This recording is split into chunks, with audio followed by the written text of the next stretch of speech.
उपवास रखा नहीं जाता फिर भी रख लेते। एक और बात, भूखे पेट कभी भजन नहीं होता। एक भक्त की कहानी सुनाए हम आपको। एक ऐसा भक्त था भगवान का जो बहुत खाता था, और जब खाता था ना तो 4-4 लोगों का खाना अकेला खा जाता था, अकेला खा जाता था। और खाता जाता था तो कहता जाता था कि दाने दाने पे लिखा है खाने वाले का नाम। अब मोहल्ला वाले भी परेशान हो गए और घर वाले भी परेशान हो गए। तो एक बार घर वाले कहने लगे दाने दाने पे नहीं, बोरी बोरी पे लिखा है खाने वाले का नाम। कि तू दाना दाना कहाँ खाता है, तू तो बोरी बोरी खा जाता है। बोरी बोरी पे लिखा है खाने वाले का नाम। अब घर वाले ने परेशान हुए, कुछ करता धरता है नहीं है, खाने में लगा रहता है, और एक आध लोगों का खाता नहीं है, 2-4 लोगों का खा जाता है। तो महाराज घर वालों ने उसे घर से बाहर निकाल दिया। अब उसको ये टेंशन नहीं थी कि मुझे घर से निकाल दिया, उसको टेंशन हो गई कि मेरा पेट कैसे भरेगा। चला जा रहा, क्या भोजन की व्यवस्था कैसे बने, भोजन की व्यवस्था कैसे बने। तो परीक्षित महाराज एक आश्रम मिला, और आश्रम में संत जी रहते थे और उनके चेला चपाटे रहते थे। तो एक चेला मिला और चेला से पूछा कि इस आश्रम में कुछ खाने की व्यवस्था हो जाएगी। तो चेला कहने लगा कि हमारे गुरुजी बहुत खाने को देते। वो बोला कि करना क्या होगा, कि तुम्हें गुरुजी की सेवा करनी होगी और भगवान का भजन करना होगा। कोई बात नहीं, वो वहीं पे रुक गया। गुरुजी के हाथ पैर जोड़ लिए कि गुरुजी मुझे अपनी सेवा में रख लो। अब जब वो खाता था तो आश्रम के सभी चेला भी समझ गए, गुरु भी समझ गए कि 2-4 लोगों का खाता है, सब समझ गए। अब पड़ी पहली एकादशी, और एकादशी पड़ी। अब एकादशी के दिन जितने भी संत थे सभी उपवास रखते थे, सभी का व्रत था। तो आश्रम में कुछ पका नहीं। अब जैसे ही उसने देखा कि आज चूल्हा नहीं जल रहा आश्रम में, तो गुरुजी से पूछा कि गुरुजी आज पेट पूजा नहीं होगी, खाने के लिए नहीं मिलेगा। गुरुजी कहने लगे आज एकादशी है और आज कोई भी भोजन नहीं पाएगा। गुरुजी से उसने कह दिया मैं यहाँ क्यों आया, मैं तो भाई पेट भरने के लिए आया। अगर मुझे खाने को नहीं मिला तो कल की द्वादशी देख नहीं पाऊंगा, कल की द्वादशी तक जिंदा ही नहीं रहूंगा, देख ही नहीं पाऊंगा। गुरुजी ने सोचा कि ज्यादा खाता है भूखा नहीं रह पाएगा, कोई बात नहीं। गुरुजी ने उसको 2 लोगों की सामग्री दी और कहा नदी के किनारे जाना, स्नान करना, स्नान करने के बाद में भोजन पकाना, और जब खाने को बैठे तो भगवान का भोग लगा लेना। और वो चला, नदी के किनारे पहुंच गया, स्नान किया, और स्नान करने के बाद में भोजन पकाया, और जैसे ही खाने को बैठा तो गुरुजी की बात याद आ गई, गुरुजी के वचन याद आ गए कि खाने से पहले भगवान का भोग लगा लेना। तो महाराज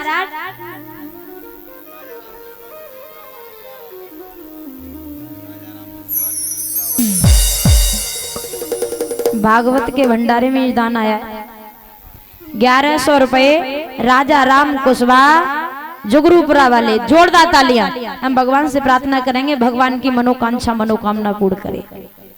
अब भोग लगाने लगा तो भगवान को कैसे बुला रहा, सभी लोग बुलाएंगे, बड़ा आनंद आएगा, सभी लोग बुलाना है भक्ति भाव के साथ में।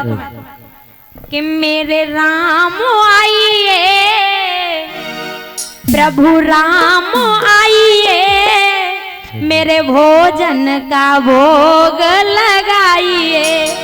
ओ मेरे राम आइए, राजा राम आइए, मेरा या करके भोग लगाइए।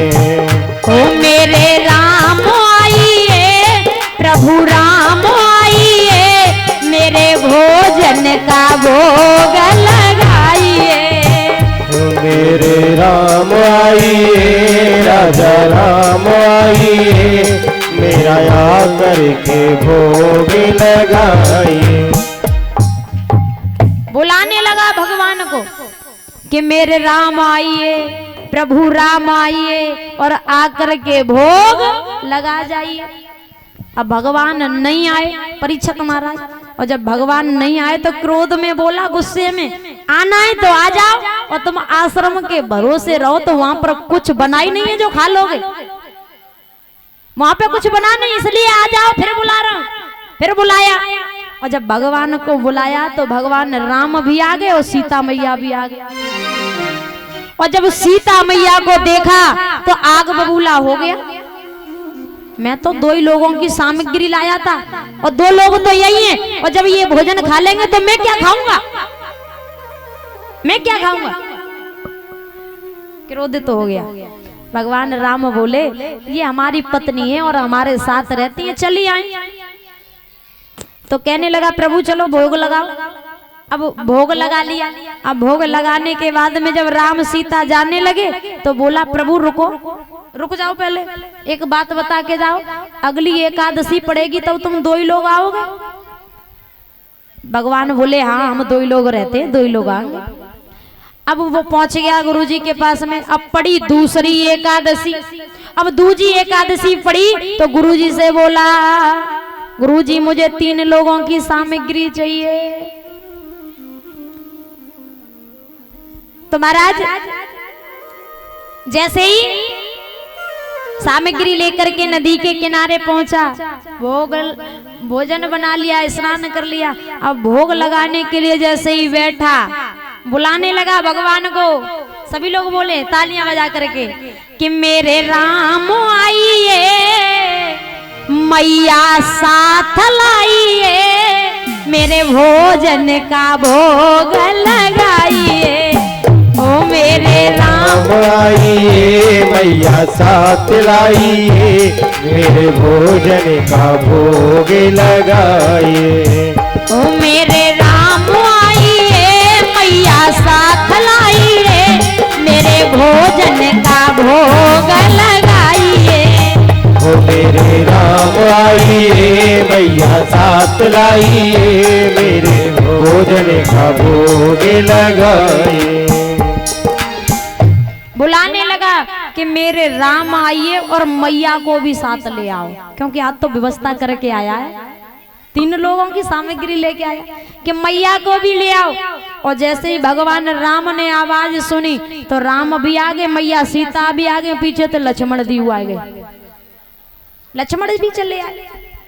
और जब लक्ष्मण जी आए तो लक्ष्मण जी को जब देखा तो क्रोधित हो गया कि मैं तो 3 ही लोगों की सामग्री लाया था, 3 तो तुम ही हो, मैं क्या खाऊंगा। चलो आ गए हो तो भोग लगा। अब 3 लोगों ने भोग लगाया। और जब 3 लोग जाने लगे तो बोला, प्रभु रुको, बताओ अगली एकादशी को तुम 3 नहीं आओगे कि हम ये छोटे भैया आए, माने नहीं, हमने तो मने करी चले आए। अब हम 3 ही लोग रहते, 3 ही लोग आएंगे। अब पड़ी तीसरी एकादशी। और जब तीसरी एकादशी पड़ी तो गुरुजी से बोला, गुरुजी मुझे 3 नहीं, 4 नहीं, 5 लोगों की सामग्री चाहिए, 5 लोगों की सामग्री चाहिए। गुरुजी ने विचार किया कि 1 लोगों का खा सकता है, 2 लोगों का खा सकता है, 5 लोगों का नहीं खा पाएगा, या तो ये बेच देता है। आज मैं ये देखूंगा कि ये करता क्या है। अब वो पहुंच गया नदी के किनारे। और जब नदी के किनारे पहुंचा, स्नान किया। अब स्नान करने के बाद में बैठ गया, भोजन नहीं बनाया, बैठ गया और बुलाने लगा भगवानों को कि आज देख लूं कितने लोग आएंगे। बिना भोजन पकाए बुलाने लगा और बोला कि मेरे राम आइए, मैया साथ लाइए, भैया साथ लाइए, मेरे भोजन का भोग लगाइए। ओ मेरे राम आइए, मैया साथ लाइए, भैया साथ लाइए, मेरे भोजन का भोग लगाइए। ओ मेरे राम आइए, मैया साथ लाइए, भैया साथ लाइए, भोजन का भोग लगाइए। ओ मेरे राम आइए मैया साथ लाइए, भैया साथ लाइए, मेरे भोजन का भोग लगाइए। बोलिए गोविंद भगवान की।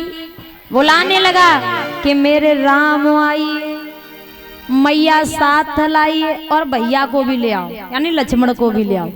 भैया साथ लाइए, मेरे भोजन का भोग लगाइए। और जैसे ही भगवान ने आवाज सुनी, राम आए, लक्ष्मण जी आ गए और सीता मैया आ गई, भरत शत्रुघ्न आ गए, पीछे तो टेढ़ी टांग वार हो रहा है। भगवान का भक्त टेढ़ी टांग वाला, यानी हनुमान जी महाराज भी आ गए। अब हनुमान जी महाराज जब आ गए और जब फौज देखी, अब जो गुरुजी देख रहे हैं पेड़ के पीछे छुप के ये कर क्या रहा है, भोजन पकाया नहीं इसने।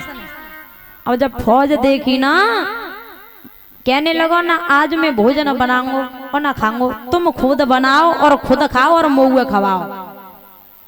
भगवान से बोला कि स्वयं भोजन बनाओ, खुद खाओ और मुझे भी खिलाओ। और भैया भोजन बनना स्टार्ट हो गया। मैया सीता भोजन पकाने लगी, हनुमान जी लकड़ियां तोड़ के लाने लगे, लक्ष्मण जी पानी भर के लाने लगे, भगवान राम भरत शत्रुघ्न सब्जी काटने लगे।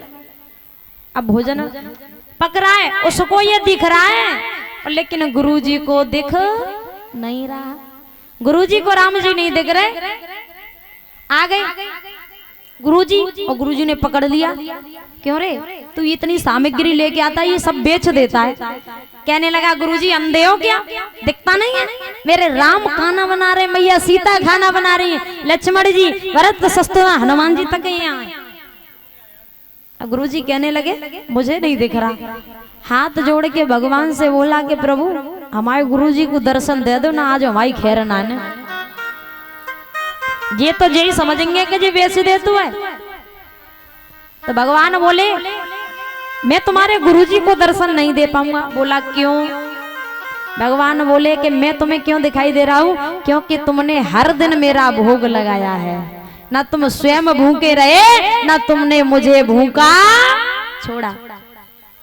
ना तो तुम स्वयं भूखे रहे और ना मुझे भूखा छोड़ा, इसलिए मैं तुम्हें दिखूंगा, गुरुजी को नहीं दिखूंगा। तो रोने लगा भगवान के आगे कि प्रभु मेरी खातिर सही, पर लेकिन मेरे गुरुजी को अपना दर्शन दे दो। तो उसके गुरुजी को दर्शन दिया भगवान ने। कहते ना कि किसी का शिष्य ऐसा होता है जो गुरुजी को भगवान का दर्शन करवा देता है, और कोई कोई चेला ऐसे होता है कि गुरुजी के नाम को डुबा देते हैं, और कछु कछु गुरु ऐसे होते हैं जो चेलाओं के नाम को डुबा देते हैं।